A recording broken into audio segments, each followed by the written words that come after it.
Hi, I'm Sherry Casillas. I'm a CS team member from Sage, and today I want to talk to you a little bit about grilling.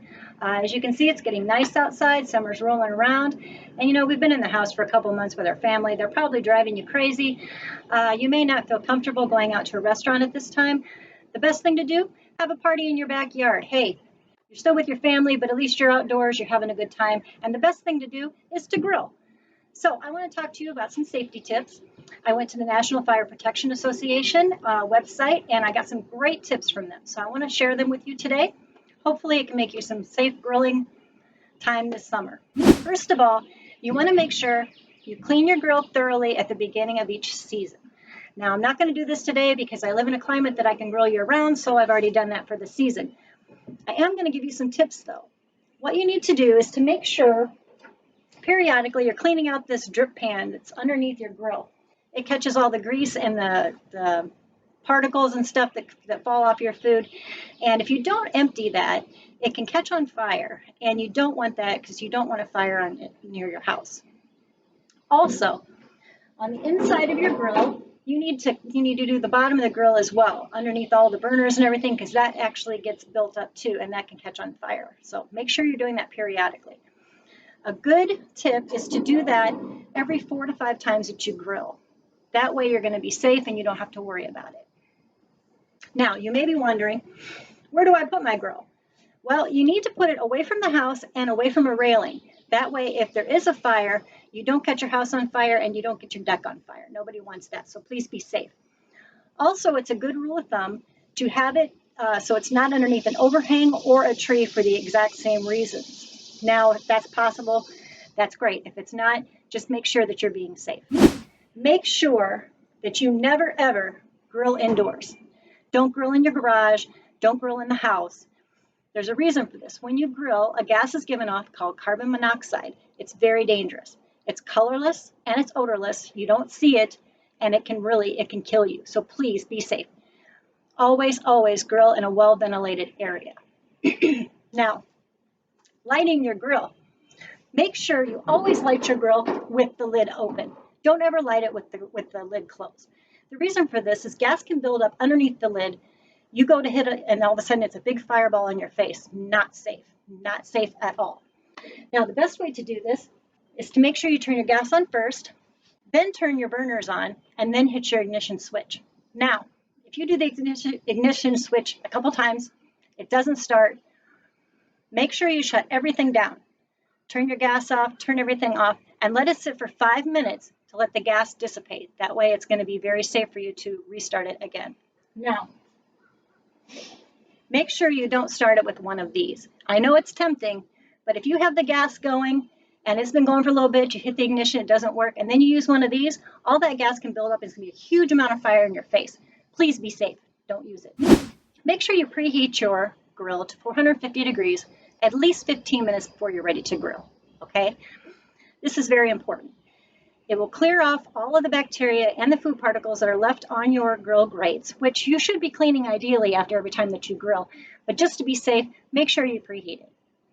Also, it can make your food cook faster if your grill is already hot when you put your food on. Next, be safe. Make sure you have something by you like baking soda or a fire extinguisher just in case one of your flare-ups turns into a fire and you start freaking out and you don't know what to do. I will say, if you're using a fire extinguisher, make sure you know how to use it before you need to use it. Second of all, very, very important, do not ever put water on a grease fire. This is not good. It's not going to end well for you, so please do not do that ever, okay? Make sure you're using a baking soda or a fire extinguisher, so be safe about that. Now, you're ready to grill. You got your meat. What do you do next? Make sure you are not having cross contact with raw product and cooked product.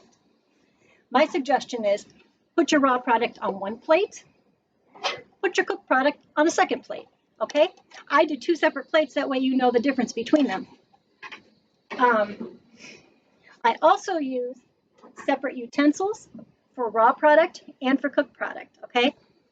Make sure that you're doing this so you don't have cross contact. You don't want any bacteria in your cooked product. You don't want to make anybody sick, your family or yourself. Now, I also like to use long handle utensils.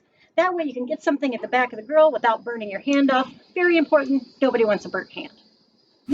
Make sure that when you do put your food on, you are not overcrowding. Don't fill your whole grill up with tons of food. What's going to happen is all of that grease that's dripping off your food, your meat, your vegetables, whatever, it's going to drip down to the bottom. You're going to have flare-ups. It's going to burn your food. It's not going to taste very good. And also, if you overcrowd your food, it's not going to cook very fast. It's going to take forever. So please, spread out your food, do a little bit at a time. You're going to have a better product, and it's going to be much more enjoyable for your outdoor party. One last thing, make sure you don't leave your grill unattended, okay? Do all your prep work ahead of time, come out and then just enjoy yourself when you're grilling. And make sure that your kids, your family, your pets are not hanging out around the grill. Let's not have an accident. Everybody needs to be safe, okay? So your food's ready. It's grilling, it smells great, you're so excited. What do you do next? Here's what you do. Get a thermometer, temp it out. Make sure you're being safe, okay? If you don't know the temp for each thing, you can go to a website called foodsafety.gov. It'll give you all the temperatures you need for anything that you're going to grill this summer. Very informative. So, temp it out. Make sure it's the right temp. Next, what do? Put it on a clean plate. All right, once that's done, you need to turn off your grill. There's a very important way to do this. Most people don't know this. You should turn the gas off first, then turn your burners off. That way it clears out the line of all the gas that's in there. That's a very important thing to do. Next, what do? I take my handy dandy grill brush with stiff bristles, clean off all your grates when you're done while it's hot. That's the easiest way to do it. And then you know what? You're ready to grill for the next time. All right, I have one important tip for charcoalers out there. I know that there are people out there that like to use charcoal. That's great. That's fine. Make sure when you're done that you completely cool down all the charcoals before you dispose of them, okay? Make sure you're disposing them in a metal container, not paper, not a garbage can, not the woods, okay? You need to be safe. You put them in a garbage can, you put it in your garage, next thing you know, it catches on fire, you're in the house, you don't know, your garage is on fire. So please, please be safe. And lastly, I hope with these tips that you will grill safely and have a great summer. Thank you.